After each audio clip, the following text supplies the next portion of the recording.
ಹೊಳಲ್ಕೆರೆ ತಾಲೂಕಿನ ಸಿವಿಲ್ ಗುತ್ತಿಗೆದಾರರಿಗೆ ಸುಭದ್ರತೆ ಕಲ್ಪಿಸಲು ಮತ್ತು ಗುಣಮಟ್ಟದ ಕಾಮಗಾರಿಗಳನ್ನು ಕೈಗೊಂಡು ತಾಲೂಕಿನ ಸರ್ವತೋಮುಖ ಅಭಿವೃದ್ಧಿಗೆ ತಾಲೂಕು ಗುತ್ತಿಗೆದಾರರ ಸಂಘ ಶ್ರಮಿಸಲಿದೆ ಎಂದು ನೂತನ ಅಧ್ಯಕ್ಷ ಎಸ್ ಮಾರುತೇಶ್ ಹೇಳಿದರು. ಅವರು ಹೊಳಲ್ಕೆರೆ ಪಟ್ಟಣದ ರೋಟರಿ ಬಾಲಭವನದಲ್ಲಿ ಶನಿವಾರ ಅಧ್ಯಕ್ಷರ ಅಧಿಕಾರ ಸ್ವೀಕರಿಸಿ ಮಾತನಾಡಿದರು. ಇಂದು ಗುತ್ತಿಗೆದಾರರು ಸಾಕಷ್ಟು ಸಂಕಷ್ಟಗಳನ್ನು ಎದುರಿಸುತ್ತಿದ್ದಾರೆ.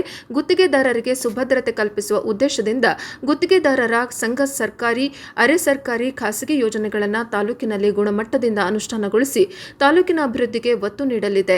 ಗುತ್ತಿಗೆದಾರರು ಸಾರ್ವಜನಿಕರ ಸಂಪರ್ಕದೊಂದಿಗೆ ಆರ್ಥಿಕ ನಷ್ಟ ಬಾರದಂತೆ ಮತ್ತು ಸಾರ್ವಜನಿಕರಿಗೆ ಅನುಕೂಲವಾದ ಮಾದರಿಯಲ್ಲಿ ಕೆಲಸ ಮಾಡಬೇಕಾಗಿದೆ.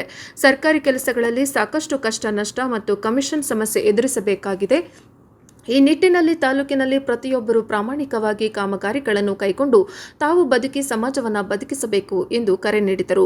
ಸಭೆಯಲ್ಲಿ ರಾಜ್ಯ ಗುತ್ತಿಗೆದಾರರ ಸಂಘದ ನಿರ್ದೇಶಕ ಹೇಮಂತ್ ಕುಮಾರ್, ಜಿಲ್ಲಾ ಅಧ್ಯಕ್ಷ ಕೆ ಮಲ್ಲೇಶಪ್ಪ, ಜಿಲ್ಲಾ ಉಪಾಧ್ಯಕ್ಷ ವೆಂಕಟೇಶ್, ನಿಕಟಪೂರ್ವ ಅಧ್ಯಕ್ಷ ಎಂಪಿ ಮಲ್ಲಿಕಾರ್ಜುನ್ ನೂತನ ಅಧ್ಯಕ್ಷರಿಗೆ ಅಧಿಕಾರ ಹಸ್ತಾಂತರ ಮಾಡಿದರು.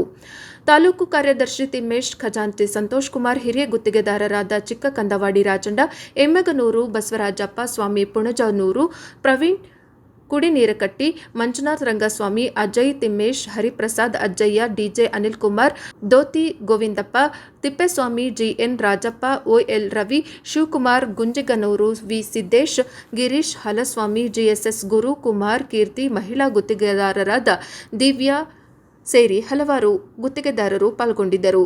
ವರದಿ ಎಸ್ ವೇದಮೂರ್ತಿ, ಪ್ರಜಾಪವ ಟಿವಿ, ಹೊಳಲ್ಕೆರೆ.